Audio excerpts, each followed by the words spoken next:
Inson birdaniga o'zgarmaydi. Uni hayot o'zgartiradi. Ba'zan birgina tun, birgina inson, ba'zan esa yo'qotishlar. Bolaligimizda hammasi oddiy tuyulardi. Vaqt sekin o'tayotgandek, orzular esa ko'p, yurak esa yengil edi. Lekin inson ulg'aygan sari hayot unga turli narsalarni o'rgatadi. Har bir xato, ayriliq insonning ichida nimanidir o'zgartirib yuboradi. Ba'zan inson kulib yuradi, lekin ichida charchagan bo'ladi. Atrofdagilar uni qanchalar o'zgarganini sezmaydi. Oldin bizni xursand qilgan narsalar endi oddiy bo'lib qoladi. Oldin yonimizda bo'lgan insonlar esa asta-sekin uzoqlashadi.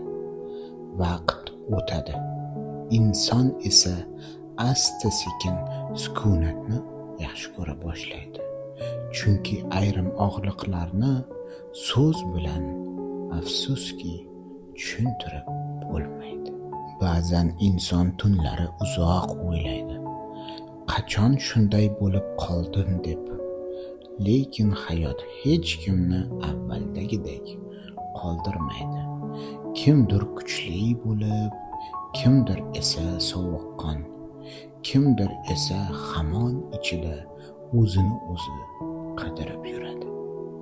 Eng qiyini esa insonning o'zi o'zgarganini sezish. Bir paytlar yugurib yashagan inson endi sekinlashadi.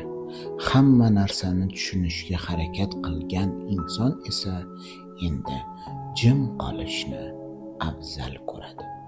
Chunki vaqt insonni charchatadi, lekin bu bilan birga uni kuchli ham qiladi. Hayot insonni sindirish uchun emas, unga nimanidir anglatish uchun sinaydi. Va bir kun inson ortiga qarab, hamma og'riqlar uni bekorga o'zgartirmaganini tushunadi. Chunki ba'zan aynan yo'qotishlardan keyin inson o'zini topadi.